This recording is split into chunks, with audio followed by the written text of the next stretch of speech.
कैसे हैं आप सभी? मैं आशा करती हूँ सभी लोग स्वस्थ और प्रसन्न होंगे। आज हमारा पाठ समास, आज हम हमारा पाठ समास को पढ़ेंगे और समझेंगे। तो आइए शुरू करते हैं इस पाठ को। यह है पाठ 17 समास। समास का अर्थ होता है किसी को छोटा करना या संक्षिप्त करना। समास में दो या दो से अधिक शब्दों को मिलाकर एक कर दिया जाता है। जैसे माता और पिता तो माता पिता, राजा का पुत्र राजपुत्र। यानी ये कहा जा सकता है कि आपस में संबंध रखने वाले दो या दो से अधिक शब्दों को मिलाकर एक संक्षिप्त शब्द बनाना ही समास कहलाता है।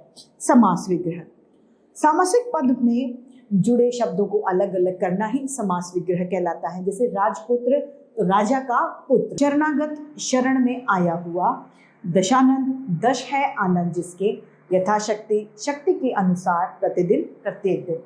समास के भेद, 6 भेद समास के होते हैं, यानी समास को 6 भागों में वर्गीकृत किया है। अव्ययी भावी समास, तत्पुरुष समास, कर्मधारय समास, द्वंद्व समास, द्विगु समास तथा बहुब्रीहि समास। यहाँ ये जानने वाली बात यह है कि समास बनाने की प्रक्रिया को समासीकरण कहा जाता है। इससे बने शब्द को सामासिक शब्द या समस्त पद कहते हैं। पहला है अव्ययी भावी समास। जिस समास का पहला पद अव्यय होता है और समास हो जाने पर उसका समस्त पद वाक्य में क्रिया विशेषण का कार्य करता है, उसे अव्ययी भावी समास कहते हैं। जैसे आजन्म यानी जीवन पर्यंत, आजीवन जीवन भर, प्रतिदिन दिन दिन यानी प्रत्येक दिन, यथेच्छा यानी इच्छा के अनुसार, यथोचित जो उचित हो, हाथों हाथ एक हाथ से दूसरे हाथ में, यथाशक्ति शक्ति के अनुसार आदि। दूसरा है तत्पुरुष समास।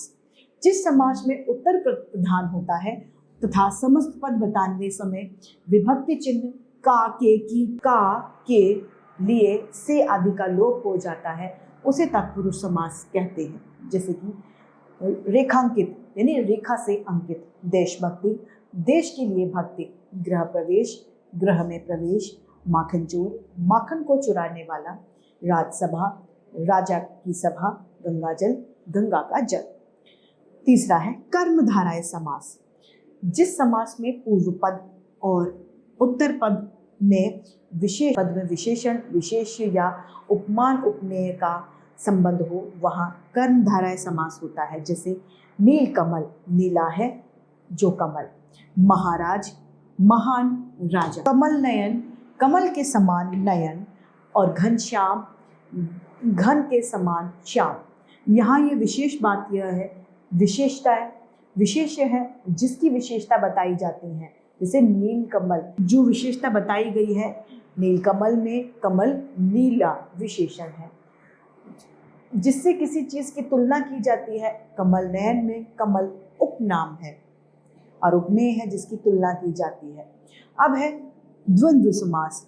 जिस समास में दोनों पद प्रधान हो और वाक्य की क्रिया दोनों पदों के अनुसार हो और उसके बीच और तथा अथवा या आदि का लोप हो, वहाँ द्वंद्व समास होता है। जैसे अपना पराया, अपना और पराया, हार जीत, हार और जीत, भाई बहन, भाई और बहन, दाल रोटी, दाल और रोटी, रात दिन, रात और दिन, 3 4 3 या 4। यहाँ ये जानने वाली बात है कि संधि और समास में अंतर क्या है। कई बार विद्यार्थी संधि और समास में अंतर नहीं कर पाते।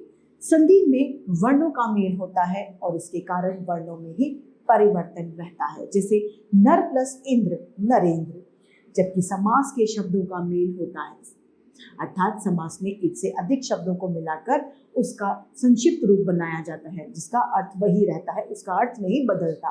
देश के लिए भक्ति, देश भक्त से पूर्व यानी पहले पद संख्यावाचक हो, उसका अर्थ किसी समूह का बोध कराता हो, तो वह द्विगु समास कहलाता है। वह द्विगु समास कहलाता है। जैसे चौमासा, 4 मासों का समूह, त्रिलोक, 3 लोकों का समूह, पंचवटी, 5 वटों का समूह, नवरात्र, 9 रात्रों का समूह, चौराहा, 4 राहों का समूह, तिरंगा, 3 रंगों का समूह। अगला है बहुब्रीहि समास। वह समास जिसके समस्त पदों में कोई भी पद प्रधान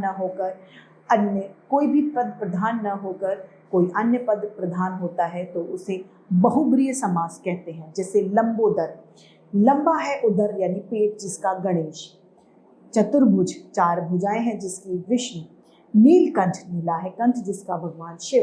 दशानन, 10 है आनंद जिसके रावण। पीतांबर, पीला है अंबर जिसका श्री कृष्ण। वीणा पाणी, वीणा है जिसके हाथ में वह है सरस्वती। कर्मधाराएं और बहुब्रीहि समास में क्या अंतर है, आइए पढ़ते हैं। कर्मधाराएं में विशेषण विशेष्य अथवा उपमान उपमेय का भाव रहता है, जबकि बहुब्रीहि समास में न पहला पद होता है न दूसरा पद, बल्कि अन्य पद प्रधान होता है। विग्रह करने पर स्थिति स्पष्ट होती है। पीतांबर, पीत अंबर, पीतांबर पीले है अंबर जिसके। पीला वस्त्र और भगवान श्री कृष्ण, ये दोनों में अंतर है। पद में यदि पहला पद संख्यावाची हो तो वहाँ द्विगु समास होता है, और यदि दोनों पदों के मेल से कोई अन्य ही अर्थ निकल रहा है तो वह बहुब्रीहि समास होता है। जैसे चतुर्भुज, चार भुजाएं, पहला पद संख्यावाची अतः द्विगु समास है। चतुर्भुज, चार हैं भुजाएं जिसकी अर्थात भगवान विष्णु। दोनों पद समान किंतु अर्थ कुछ निकल रहा है, अतः ये बहुब्रीहि समास है। इसी के साथ ये पाठ समाप्त होता है। आइए इसे संक्षेप में दोहराएं। दो या दो से अधिक शब्दों से मिलकर एक संक्षिप्त शब्द बनता है, उसे समास कहते हैं। समास में दो पद होते हैं। पहले पद को पूर्व पद और दूसरे पद को उत्तर पद कहा जाता है। पूर्व पद और उत्तर पद के मेल से जो शब्द बनता है उसे समस्त पद या फिर सामासिक पद कहा जाता है। सामासिक शब्द को अलग अलग करने की क्रिया को समास विग्रह कहा जाता है। समास की 6 भेद होते हैं। अव्ययभावी समास, तत्पुरुष समास, कर्मधारय समास, द्विगु समास, द्वंद्व समास तथा बहुब्रीहि समास। अव्ययभावी समास में समस्त पद क्रिया विशेषण का कार्य करते हैं। तत्पुरुष समास में विभक्ति चिन्ह का लोप हो जाता है। बहुब्रीहि समास में समस्त पदों में से कोई भी पद प्रधान नहीं होता, बल्कि कोई अन्य पद प्रधान होता है। तो इसी के साथ ये पाठ समाप्त होता है। मैं उम्मीद करती हूँ सभी को ये समझ में आया होगा। आज के लिए इतना ही, फिर मिलते हैं। धन्यवाद।